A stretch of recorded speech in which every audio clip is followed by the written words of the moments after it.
Welcome back, everyone. Demonstrations were largely peaceful across the United States overnight as hundreds of thousands of Americans continue to protest the killing of George Floyd. Now, as you can see, there were spurts of violence and destruction alongside passionate pleas to stop police brutality against Black Americans. The civic unrest began on May 25th following Floyd's death in Minneapolis. And it shows no signs of slowing down anytime soon. Let's bring in our Washington Bureau Chief Jackson Proskow. He's been following these protests extensively and joins us this morning with the latest. Good morning, Jackson. Thank you so much for taking the time. Right behind you, quite the ominous scene. Describe what is playing out right now. Yeah, good morning to you, Anthony. We're about a block away from Lafayette Park, which is the park across the street from the White House, the scene of so many clashes, but also of peaceful protests over the past few days. And these are officers with the Federal Bureau of Prisons. They're riot control officers, members of what's known as the Special Operations Response Team. They're forming an expanded perimeter outside the White House this morning, but we should point out it's perfectly peaceful. There are no protests going on this morning.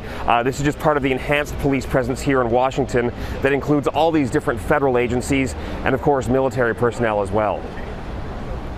How does the scene in Washington, when you look at overnight and you look at over the past few days, how does this compare to the protests across the country?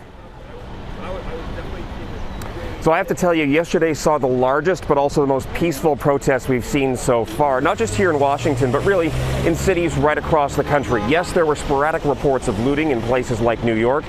Here in Washington, things remained perfectly calm throughout the evening, though, until about, 1 o'clock in the morning, when a very small skirmish with just a few people who remained broke out right along the fence line. They've added a 3-meter high security fence at the park across from the White House. One thing that may have contributed to the growing sense of peace is the fact that there are curfews in place in most of these cities now. Here in Washington, for example, it comes into effect at 7 o'clock at night. That's so early that the few people who do stay out to defy it know that they've got to keep things calm or they are subject to arrest. What has the response been? I mean, this has been controversial on so many levels. President Trump's remarks about bringing in the military and invoking the Federal Insurrection Act. Just give some background on what this means. And you hear the language that he is using to dominate protesters. Talk about that for a moment.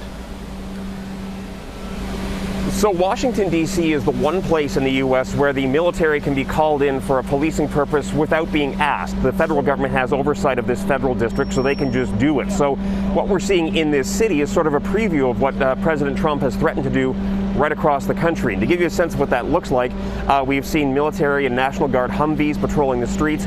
We've seen military helicopters flying low over the streets as well, using their rotors and the wind from that to disperse crowds. These are all tactics you would not typically see here.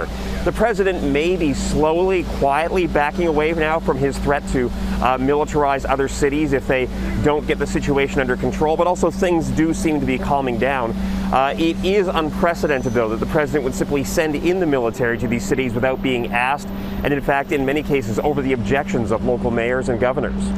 Yeah, because he's facing a lot of backlash from the respective governors and mayors in terms of, their response. Also facing a lot of criticism in his tactics and language. I mean, obviously from Democrats, but from within his own party. Talk about and speak to how his response has been received politically.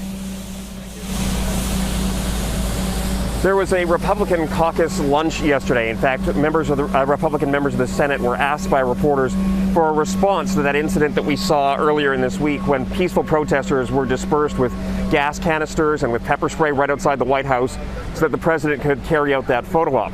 Not one senator stopped to offer comment, and most claimed to not know what had gone on. So I think the silence here is kind of deafening. It's not an endorsement of what the president's doing. It's not a rebuke either. In fact, I think many Republicans feel they've been put in a very tough and tenuous situation at a time, of course, when a coronavirus pandemic is running wild in this country, when unemployment is at a massively high number of 40 million Americans out of work right now, and now you've got this situation of civil unrest in the streets at the same time. We'll be watching very closely to see how things play out today and the days to come. Jackson, we really appreciate you taking the time for us this morning. Jackson Proskow from Washington.